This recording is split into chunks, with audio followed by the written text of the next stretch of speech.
Hey there, Commercial Construction Coffee Talk fans. Thanks for chiming in. My name's David Corson. I'm your host. I'm also the publisher and editor of Commercial Construction and Renovation magazine. Oh, I've got a halo on there, but that's okay. Thanks for finding us on the web. Happy New Year to everybody. 1 month in, 11 to go. Goodbye, 2021. Adios. Sayonara. C'est la vie. Good riddance. What a crazy year. But I'll tell you, 2022, oh my God, in the last 30 days, I've done so much, seen so much stuff going on. It feels like it's been 6 months.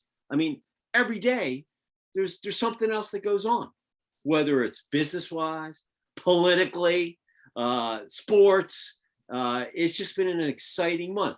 You know, we had the national championship. Hey, I'm in Atlanta, Georgia Bulldogs. Congratulations again. NFL playoffs last weekend, unbelievable. Every game decided by walk-off field goal. Never happened in the NFL. Now the two best teams. Well, probably not during the year, but listen, you go into the playoffs. You got to go in there healthy. You got to have momentum, and you got to have attitude. And the two teams that are left, those Cincinnati Bengals from the great state of Ohio, and the LA Rams from LA out on the West Coast. And they get to play in their brand new stadium too, just like the Bucs did last year when they won the Super Bowl with Tom Brady. So, 2 years in a row, the home team gets to play in their home field. But it should be a great game. Hopefully a lot of the Bengals fans will go out there. And, as long as it's close, I'm rooting for both teams. I like them both.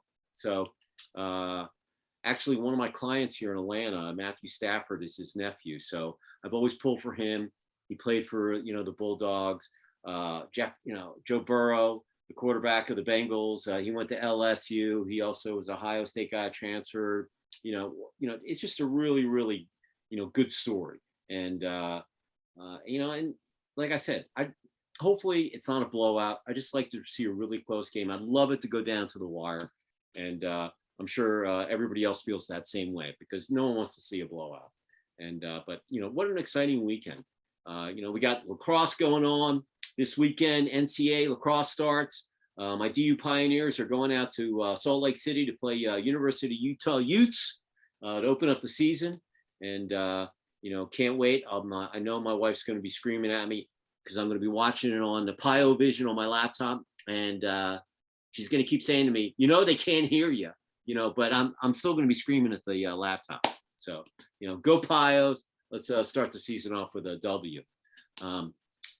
Today, I have a gentleman that was introduced to me from one of my good clients, Miss Gina out of New Jersey, and said, hey, you really should meet this individual. He's he's got a really good story. And you know me, if you've watched our podcast in the past, I like athletes, I like entrepreneurs, I like people that are can roll with the punches, pick up the britches when the towing gets tough. You win some, you lose some, but you learn from them. And he's called. We're talking to Mr. Rob McClanaghan. He's with Rob Mac Basketball. He's an entrepreneur. He's a speaker, coach, athlete. Jack of all trades, and he's coming from Rhode Island. So Rob, say hello to our listeners out there on Commercial Construction Coffee Talk. Hello, everybody. Glad to be here. Yeah, welcome. And the reason why I had Rob on is, listen, it's the start of the new year, and everybody's kind of getting their teams together, and they're kind of thinking about, we're in construction, so we're trying to think about projects, getting them online. Looking at the whole year, deadlines, when they're going to open up stores, renovations. There's a lot of people that have switched jobs and are come in. I mean, every day on LinkedIn, I see someone that's got either promoted, they've transferred. I mean, I must have sent like 4 or 5 congrats in the last couple of hours just on LinkedIn, getting a notification saying, hey, I've started a new job. I went with this. So it's just been amazing to watch all of these people transferring. It's a big, small world out there. You think it's a big world, but it's amazing. And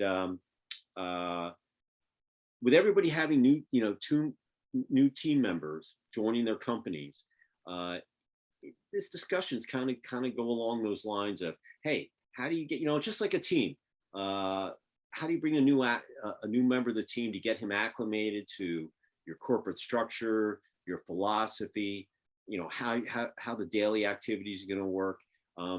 Even though it's kind of the same gig, you're building stores, you're putting drywall up, flooring, lighting, you're doing renovations, whatever, but still everybody has their own way of doing things. Just like I'm a publisher, I print we do a magazine, we have editorial and this and that.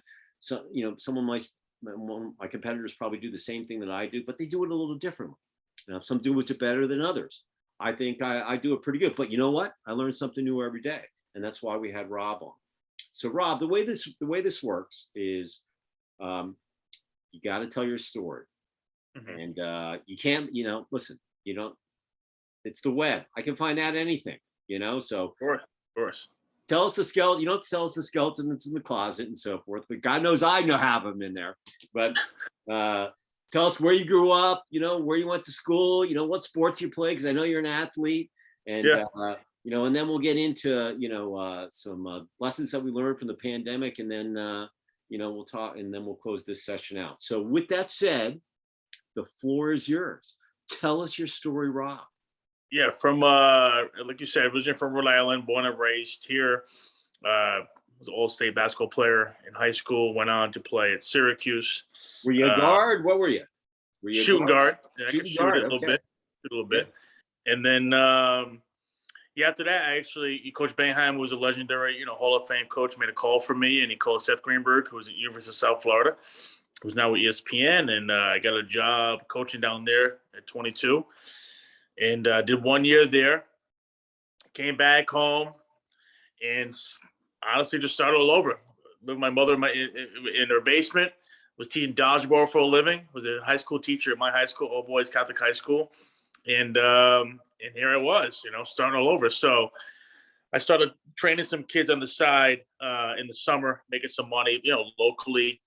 And I started persisting and using my network to try to get some college kids, maybe some low-level NBA guys to train, which at that point really was kind of unheard of. You get trained by the people on your team, right? So, but I tried to get in there early with some guys. I got in touch with a guy named Sonny Vaccaro. Sonny's a legendary guy in the sports world. He signed Jordan to Nike, Kobe to Adidas, you name it. Ran this huge camp in Jersey, in Philly Dickinson, and you couldn't get in unless you're an NBA coach. And long story short, I got his fax number at home. I faxed him about 6 or 7 nights straight to get in his camp. Finally, his right-hand man said, "All right, you're in. Stop it. You gotta stop doing that. Like it's crazy. Whoa, are you nuts?"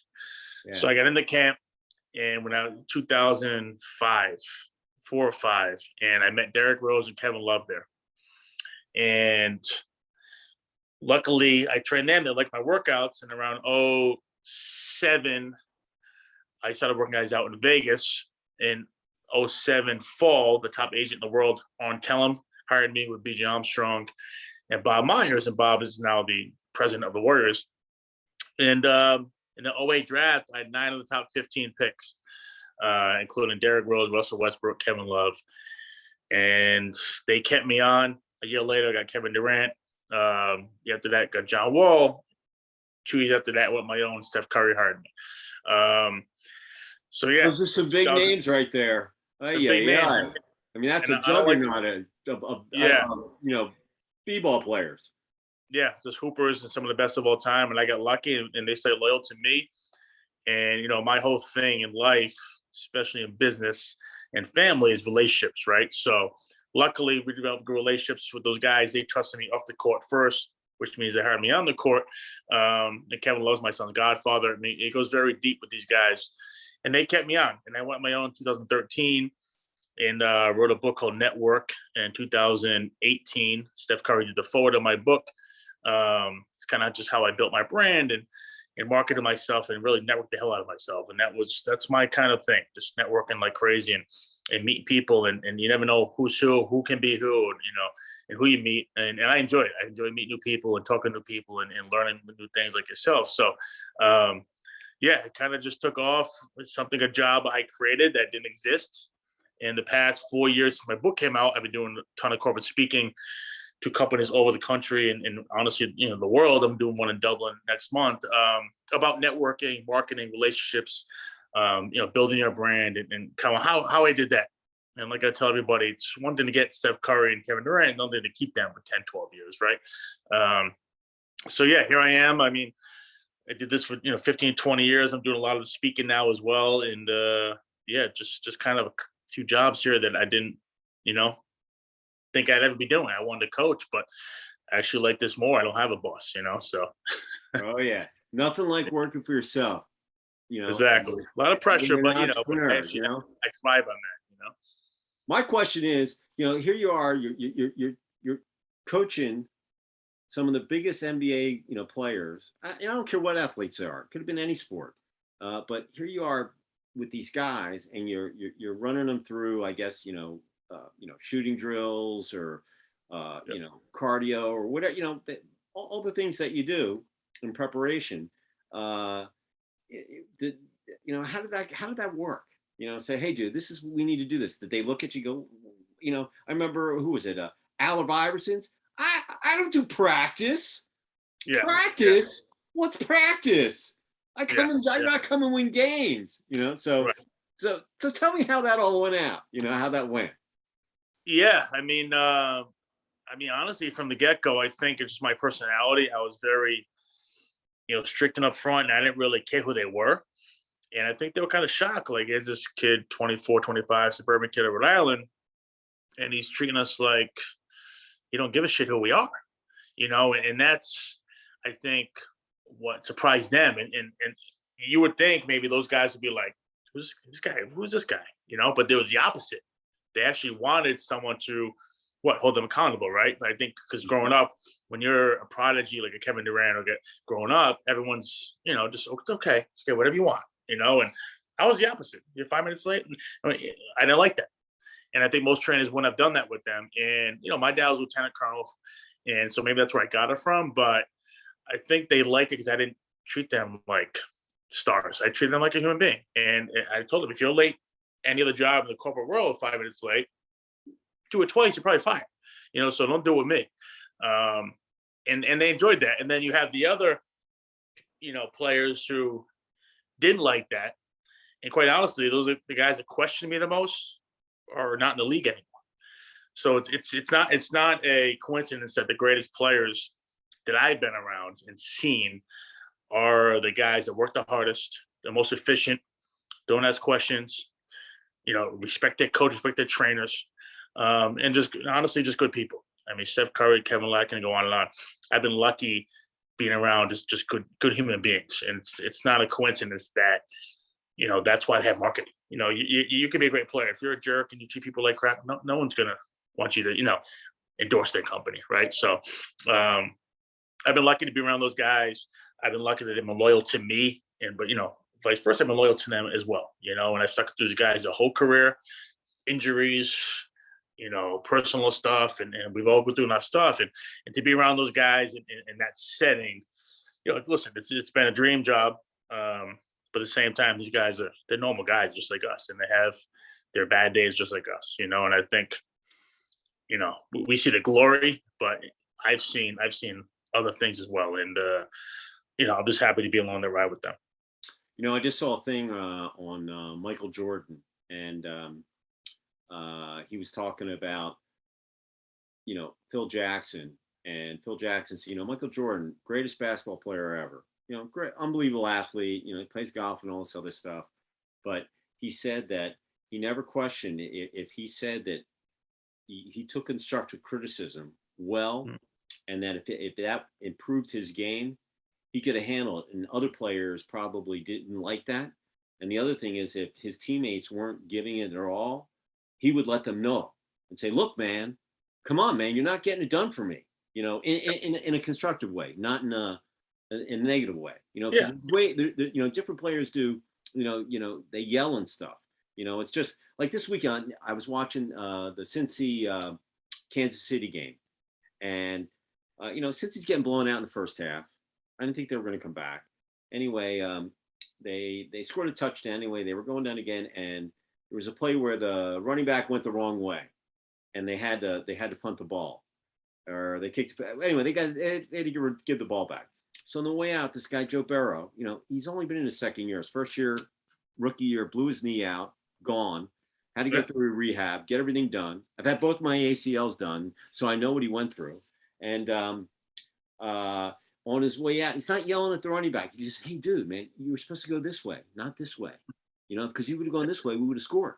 But he wasn't yelling, and he was calm about it. And so it was just a really interesting thing that and they replayed it, and even the guys that were doing the show or the game, they said, Nance and Romo, they said, Romo, because he's a QB. He said, that's leadership, and you can see it in his eyes. The guy's focused. He's zoned in there, but he could have ripped that guy, but he didn't. He was just, dude, you need to go this way, not that way. Okay. Joe Burrow was very, very calm. And to be that young and that composed, is next level stuff, man. Next level stuff. I've been around a lot of athletes, and watching him is incredible. Win or lose, I always say the best reaction is no reaction, and he shows that. Yeah, I mean, listen, I played all sports when I was growing up, but I was really a hockey, and I picked up lacrosse when I went to prep school, but I was really a hockey player, and I ran track, I did all that stuff, and I had all sorts of different coaches. Some I related to, some I didn't. When my son was born, we put him on skates just like I did in skis as soon as he could walk. And when he decided that he wanted to, it was time for him to, get into an ice hockey rec league. He's like, I want to play roller. So I went into the roller. I went and played in the men's league. I was his coach because I didn't want some Yahoo coaching him. And I treated all those young kids all the way. And listen, I coach high school lacrosse and rec lacrosse, the club teams. I went through that whole thing that a lot of parents out there, whether it's soccer, they know what I'm talking about. You got to drive in the weekends, the hotels, all that stuff. And being the coach, you got to get everything set up. And let alone you got to win games. Because you don't win games, and then you got to deal with the parents. Why isn't my kid getting playing time? Well, because this is a select team and we're here to win. This isn't, everybody gets a trophy. All right. And when you get to the high school, guess what? They only play the best players. So, I kind of, ran my practices the same way, whether that they were seventh graders or if they were high schoolers, on the varsity. That, listen, dude, you should learn how to play every position, because if you get recruited by a college team, you need to know if let's say you're a running back, it might say, hey, you're going to be a linebacker or you're going to be a defensive back. I know that's not what you want to do, but that's really where we need the help. So I tried to make sure that there was a lot of diversity in all of my players, that lacrosse, they could use all the sticks. If we had to throw you in the net, hey, that's where you were going that day, because you being able to do a lot of different tasks, especially in business. Like if you're, a construction PM, you should learn facility maintenance. You should learn engineering. You should learn accounting. You should learn all those things, because if you don't, if you know all those things, you're much more of an asset to the team. And you never know where you might go, where you might run your company someday and be an entrepreneur yourself, and you'll know all those things. Mm-hmm. So I can relate, to the coaching gig. I always thought that better, I want you here ready to go, 3:30 when our practice starts. I want to see your equipment on, and there's no lollygagging in between here. This is a high school, college practice that we're going to run. I don't care if you're in 8th grade. This is the way it's going to be. I'm teaching you what you're going to have to go through. And the pros do the same thing. They just do it on a higher level, mm-hmm. But it's all the same, You might not like me. I'm not your friend. I'm here to win games and to keep your parents happy and off my back, You know where I'm coming from? Yeah, accountability. Exactly. So, but that's so cool. You had all those big guns, and you're telling them what to do, and they actually listen to you, man. That's awesome, man. I am impressed. Very coachable guys, and like I said, just as good as people as they are players, honestly, and that's why they're coachable. That's why they win championships. That's why they have endorsements. But yeah, I've been lucky to have good people, but I also don't think it's an accident. There's a lot of guys that I did have early on that I just didn't want to deal with, and it's like any business. It's someone that walks in the room, deflates the room. I don't want that. and so it kind of weeded them out a little bit. It wasn't many guys. It was 2 or 3. I'm not gonna name them, but I just know that when they came to the gym, the main guys, Derrick Rose, Kevin Love, Durant, they were like, hey, we don't want him in here. So that's kind of it happened, but it wasn't a coincidence either. You and I have some synergies. Your dad, he was a lieutenant colonel. Which branch of service? Army. So my grandfather was a lieutenant colonel in WW2 under Patton.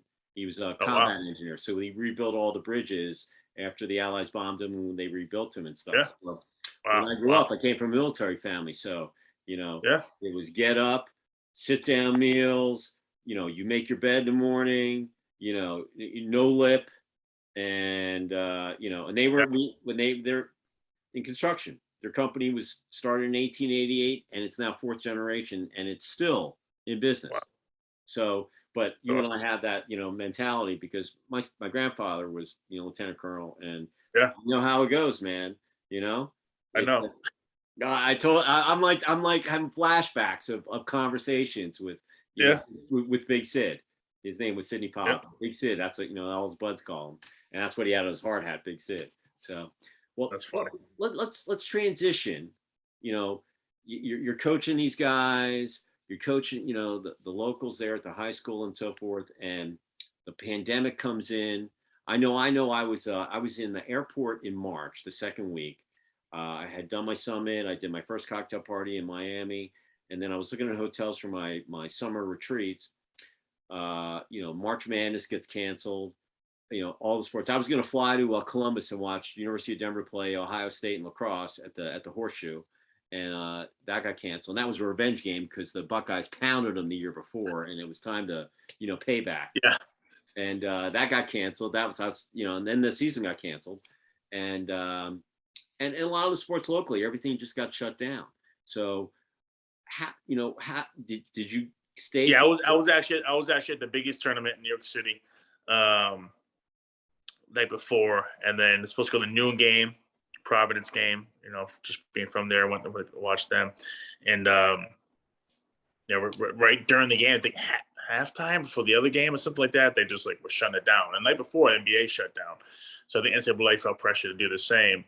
And then that was it. I took a train back to Rhode Island, and within a few days, schools are shut down. I have 3 kids. I have a daughter who was 8. I have boy-girl twins who are 7. So they just started kindergarten in 1st grade. So it's kind of like, what's going on here, And then we started distance learning, and it was nuts. And it was crazy. I just recently got divorced, so it's like, who wants the kids? Who wants them? I don't want to. Because we're just it was a tough time, I think, for a lot of families. Luckily, I'm self-employed. My ex-wife is not working, so luckily we had that, we could do that, but I think a lot of families struggled, so that was tough. It was a tough time. It was tough to explain to kids what's going on, especially with their age. It was tough to distance learning. I think you and I, to sit in front of a computer 5-6 hours, I don't know if we could do it either. I don't know if I could do it, to be quite honest, at that age. So it was tough. But you think, as an entrepreneur, you had to figure stuff out. Luckily, NBA guys eventually had to be trained. Still got to work out. So I still continue to do that. I ended up going to Miami a ton. My home base was LA 15 years in the summers, but we did Miami because it's a lot more open, quite honestly. Mm-hmm. And just kind of got through, did a lot of virtual speaking on Zoom and stuff like everybody else, and the meetings on that, did a lot of virtual training. Just had to figure it out. It was a tough time. It's still not completely back to normal. I think we're getting there. I think we will be there the next couple of weeks. I have a lot of corporate speaking coming up in person, thankfully. But yeah, it's been a crazy, think about it, almost 2 years now,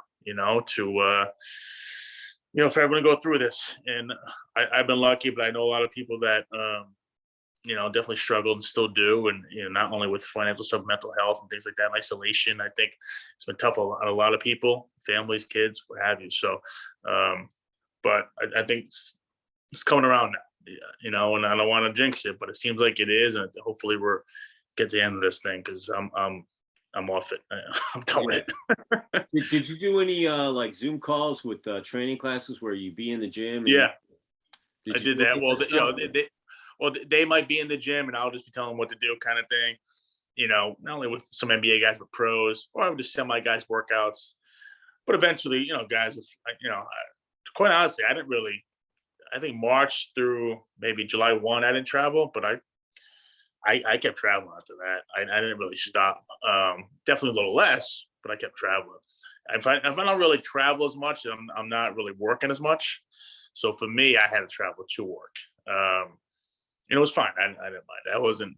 I wasn't really afraid of the travel. If I knew how to work and support the family, and that was good enough for me. But it was tough just kind of figure out and know it was, you know, what are we doing here? You know, we didn't know if the NBA was going to continue or going to happen again. So I don't want to train my guys like I usually do and have them peak and all of a sudden there's no season. So we didn't really know, you know, where to go with that. And I had to kind of gauge that, which is hard to do. There's no handbook on that, right? So yeah, it was a tough time like everybody else. But you know, here we are, finally back to normal. Sports is happening again, which I love. I love, you know, love going to games now, and you know, so it's kind of cool to be getting there at least.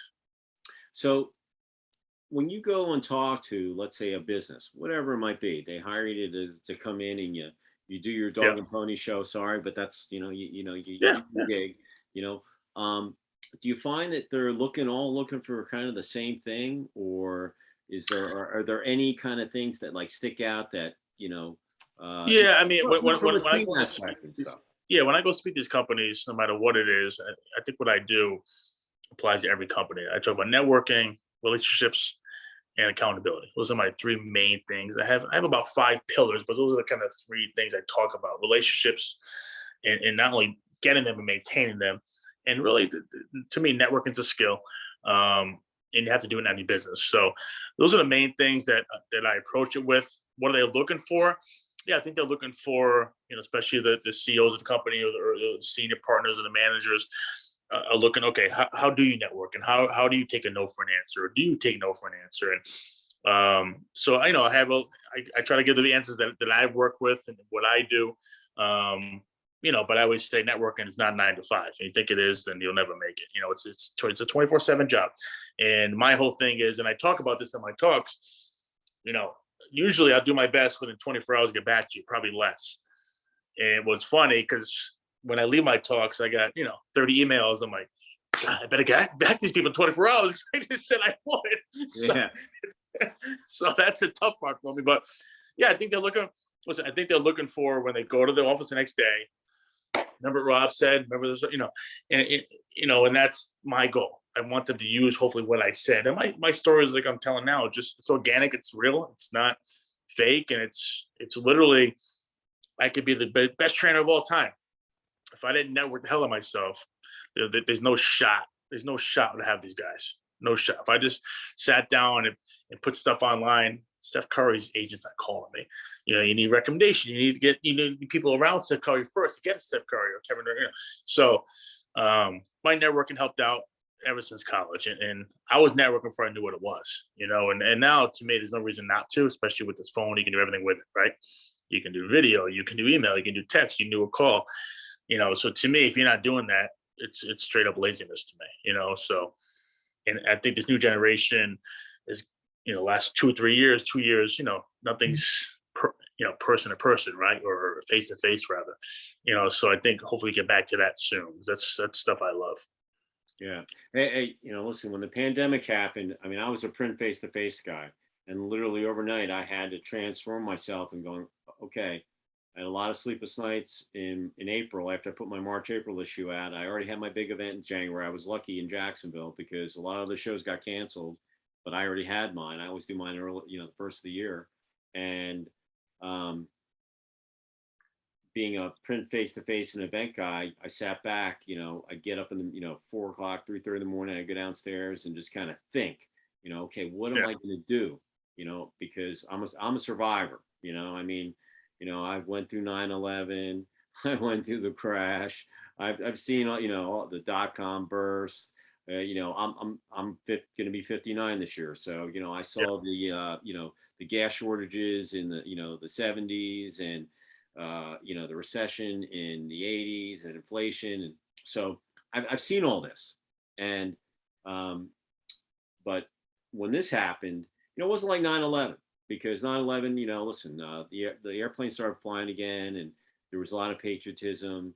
But here, Yeah, that was everything shut down. No one knew what was going to happen. They said it was going to be a couple of weeks to a month. Now it's been almost, 19 years. months, almost 2 years. What? 2 years of March. Yeah, 2 years of March. So, so I had a lot of sleepless nights, and I had to make. And listen, you don't know if you're going to make the right decision or not.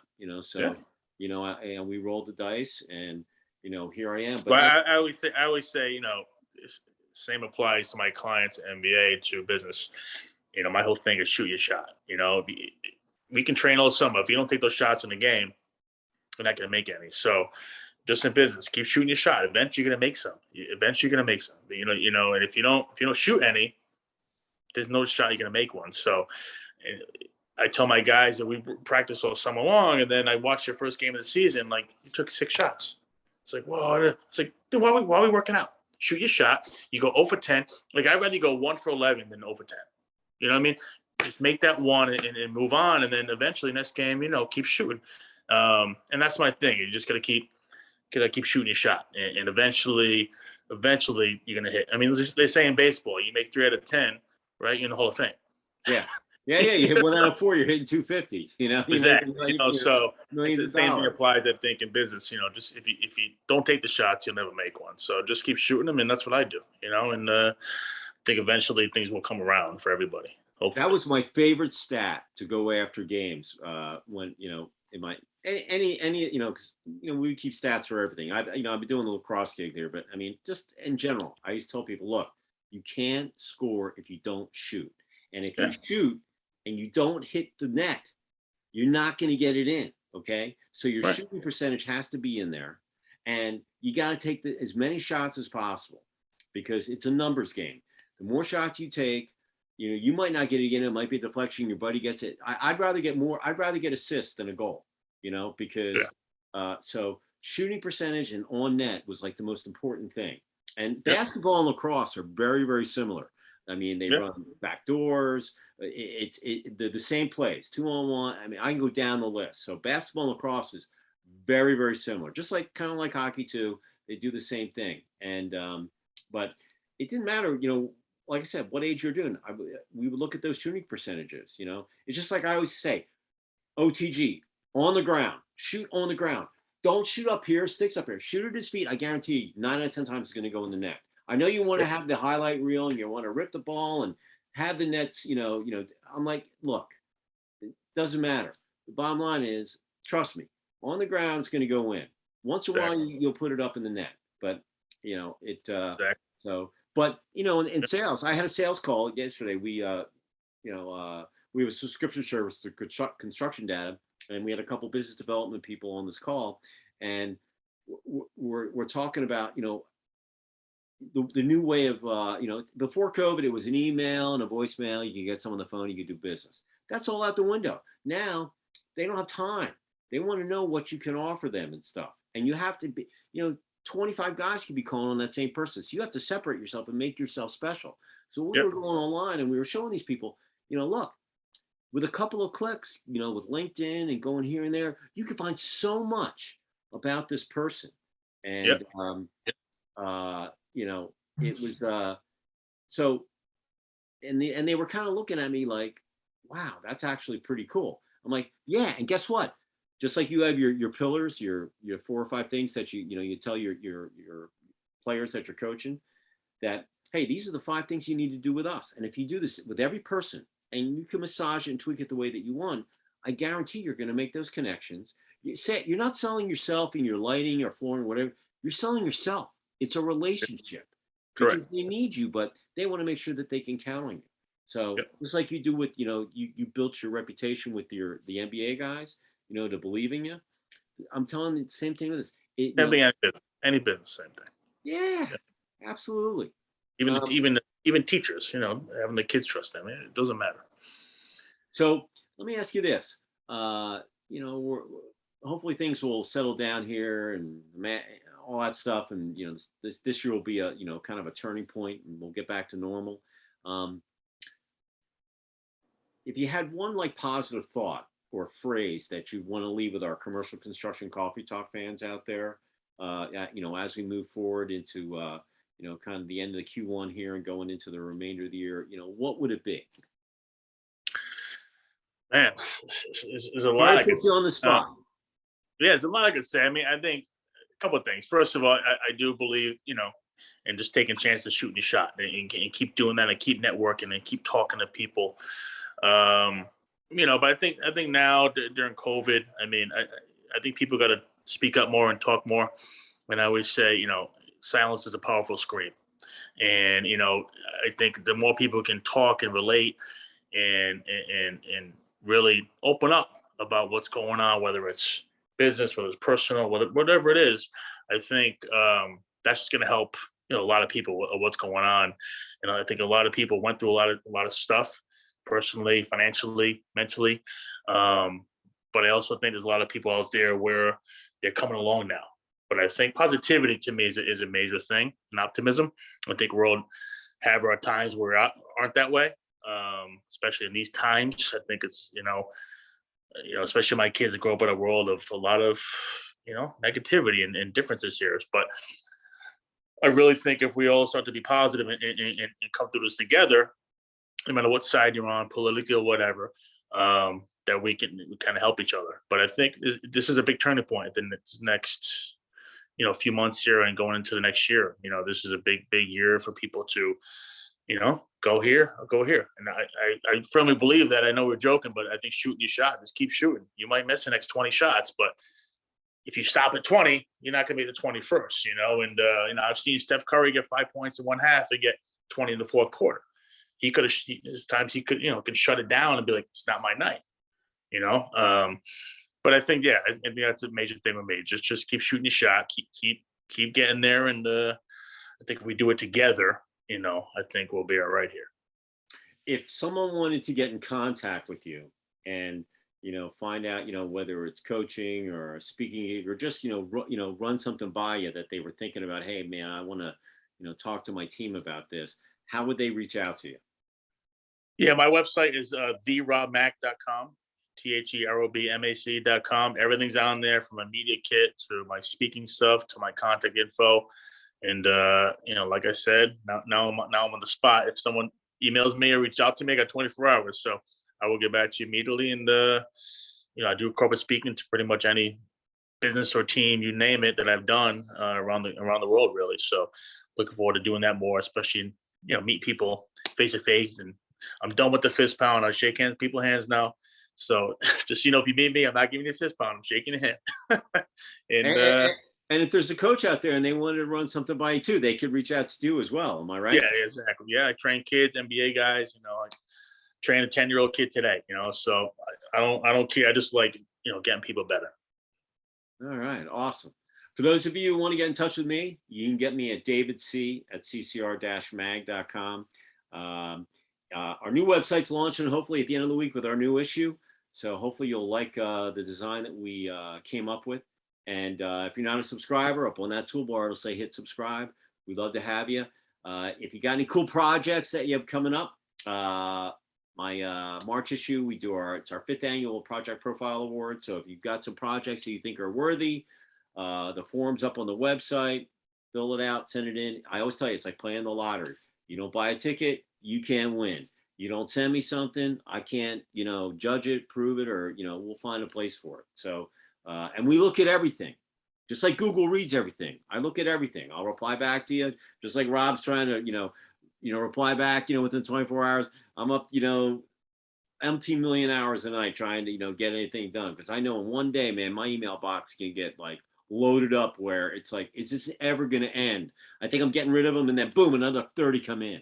So anyway, send us stuff. We got plenty of stuff. We love looking at content. It's like data. I'm addicted to it. So send it to us, and we'll take care of it. So Rob, you're an Orange man from Syracuse, and I wish those guys good luck, on the lax green coming up here in the spring campaign.